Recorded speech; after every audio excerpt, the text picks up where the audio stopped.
Everything Chris. Everything Chris. Everything Chris. Everything Chris. Everything Chris. Everything Chris. Everything Chris.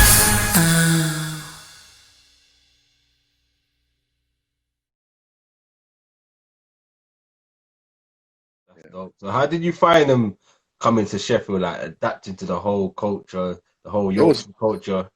it was America. I just been to Finland, France. Yeah. It was America here. I didn't. You had McDonald's, you had like TGI Fridays, you had Jamaican food, you had this is America. This is the English speaking on TV, no subtitles or voiceovers, dub over. This is and like the mouths all not synchronizing. You're like, oh, you gotta read it. yeah. It's funny because when especially when rookies come, they're always like, oh, it's crazy culture shock. I'm like, nah, you haven't. You got to go in the continent and then you have the culture shock. Because when you do that, you realize, England and America are really they're siblings. It's one of the same almost. England's obviously the big brother, a little more refined and a little more educated, but it's very close in a lot of things. Was that the first place you went to when you came to England as well?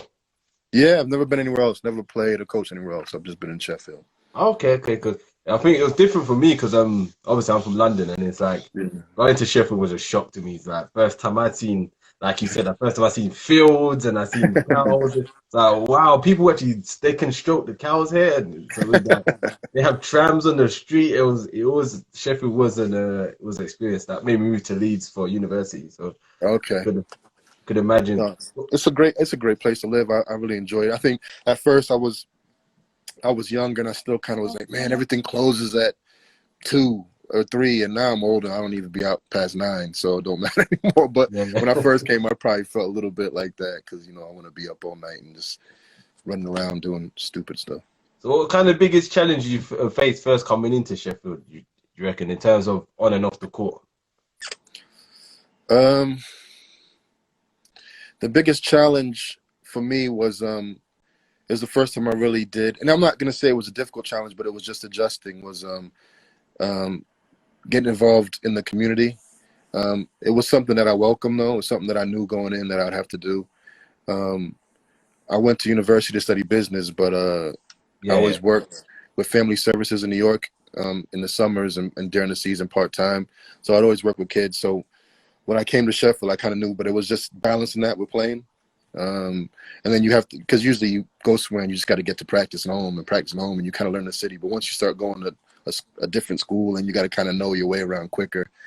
So that was the bit of adjustment, but everything else, like I said, everyone was professional, nice. The club is very welcoming. Years of history and success, so they had the formula to try to create the winning atmosphere and team. So it was a positive adjustment, if anything. Okay, that's good. That's good. And what kind of earlier on, what kind of cities did you find very interesting when you went to visit them to play against? It's funny. It's kind of sad. I really don't know that many cities in the UK because I just stay in my little world in Sheffield and focus on what I'm doing. I've been to London and I really enjoyed London. It's for me, it's a lot of feel to New York. A little more congested than New York, feel a little more on top of you, but it's a lot of the same. The energy of it, it's like electric a little bit. People, everyone there is trying to do something, and I always enjoy going there, kind of get that energy. What other place I've really been in the UK that I can really talk about? I mean, other places, you play it, you go to the gym and you leave. You don't really. Up north, I like, places like York. I don't know if you've ever been there. That's a nice. Yeah, I've been York. York's really nice. I like that place. Very Leeds cultural. nice. Yeah, it is. I mean, it's just everything is so. I enjoy that being over here, this side of the world. Is so everything in America is so cookie cutter. Everything's like strip malls and when you're outside of certain places, it's nice to go somewhere and there's always history and it's always, real buildings that are built from stone and those kind of things, not just like plastic and you just could blow it away in a storm, you know what I mean? So I just like all of England, really. That's dope, man. That's dope. So going forward a bit now, so you're playing in Sheffield. How many years was it? 7 years? So played in Sheffield as a player? Yeah, I played 2, and then I took over as player coach in my 3rd year. And then I played another 3 years after that, I think, as player coach. And then I transitioned to full-time coaching. So how Yeah. so how did you find that transition? Say, you know, you was a player for the first 2, 3 years, and then you're a player coach. How did you find that transition from being a player to now you're a player coach? And how do you deal Uh, with the adversities? yeah, that was the most difficult, probably, part of everything that I've had to do here as far as transition. It's funny because it's when I think back to that time, it's how green I was and some of the mistakes I would make, and like, because I came from play, I you know, I would get to the bus and I forgot the board. You know what I mean? Because I'm not used to carrying the game board. You know, I'm thinking I got my shoes, I got my socks, I didn't Yeah, bring the yeah, game board or markers and all that kind of stuff. So, but on the court, it was just really the confidence to make decisions, the confidence that in what I'm doing. That was one of the great things about Sheffield. They really allowed me to grow as a coach and make mistakes. GM Sarah, she's instrumental in that. First identifying me as possibly being a coach, because not something I definitely sought after. It was kind of just something that came up, and I was 26, whatever it was, kind of like. all right. So so that age, you don't really. I'm coaching people like Todd Cawthorn, who's accomplished as a player. He's probably, I'm not going to put him on blast, but he's a few years older than me. And Okay. and I got to come in, I got to start putting stuff down and discipline and creating an atmosphere, and just having the confidence to do that. And when you lose, knowing that what you did worked, it just was a bad game, because the first thing you want to do is change, and you got to learn how to lose with your stuff and still keep the team to believe in it. So those kind of things, you need a lot of confidence. And at a young age, I probably didn't have that in spades, but being here in Sheffield, they help with that. I can imagine that, like, as well. How did it feel as well? Because you said you was a coach at 26, yeah? Mm.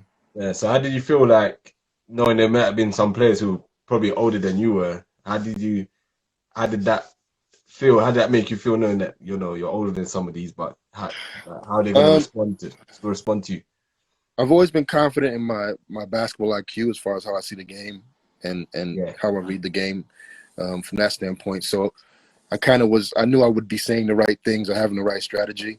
But the confidence just comes in delivering a message. And I just always said, if I focus on me playing hard defense and doing those things that are unselfish, it's easier for the team to listen to me. I didn't want to go in there trying to score and get points and then try to tell people to pass the ball. So, Yeah.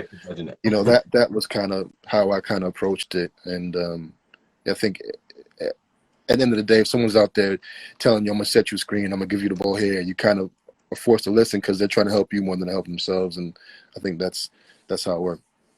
That's a good strategy, really. I've seen some games where a coach play games where the coach is just he's doing everything. He wants to score and be the leader, and he's shouting at teams, and it's not been a good reception, because some players think, "What's the hell?" They don't want to play now because he's making it about himself. So it's good that he did it that way. Yeah. Played alongside one of my close friends, Laken. Oh yeah. Yeah. Lake is my boy. Yeah. He's a good guy, man. Really good. Had a lot of What was fun he? with Lake. What was he like playing with, man? Lake and he could shoot the ball. Really good shooter. Tough defender. Scrappy. Really fast hands. Get a lot of strips and steals on the ball or even off the ball, digging down. With me and Lake, and it was funny because he's older than me, but he always kind of said I was like his like old head a little bit, because I'd be like, "Come on, Lake," like I wanted a lot from him, because he's a humble guy, and he's a little bit, he could be quiet at times, and I wanted him to. But as far as his game goes, he was a very, very strong player, and had some big games for us when we were playing that year. Definitely, and there's a few others that I knew that played there as well. What was your aim to have that relationship with a lot of players there, like as being a player coach? Was there like a specific way you wanted to conduct yourself with those players? I think my first year, I kind of was trying to figure it out. Didn't know if I should be friendly or cold, or trying to, because I'm generally like the guy on the team that when I was just a player, I had a relationship with everybody, and I would, you know what I mean. I had inside jokes with everybody. I have nicknames for everybody, and I'm just that kind of person. So to go from a coach, and you might say something, and you it's not taken the same way. I was like, okay, that don't work when you're the coach. You can't do the same thing. So at the end of the day, I just, I do my job and I just let it evolve how it evolves. Some guys, some guys can be friendly with a coach and still keep that boundary, and some guys got to keep the boundary. And if you're feeling them to think, well, why you ain't playing me more? I thought we was cool. Like, well, so you know what I mean. So you got to learn how to keep that boundary. So I just approach it. I just see how it evolves. Really, it's no real plan. No, that's dope, man. I like that. So as a player, you won the BBL Cup as a player at one point, right? Mm-hmm. And then you winning it as a coach. Which one do you think was more challenging, winning it as a player coach or as just a coach?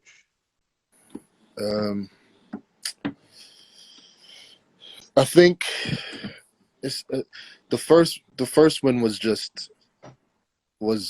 kind of confirmation that I was doing things the right way.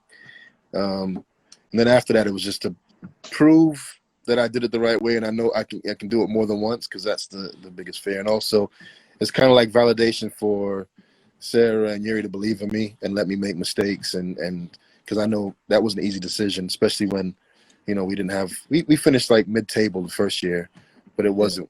It's the first thing they want to jump on is that a controversial decision as far as that. So. I think player coach, probably just to get that monkey off my back, was probably the most satisfying one. Oh, that's dope, man. I could imagine that. And then everything Chris. Everything Chris. Everything Chris. Everything Chris.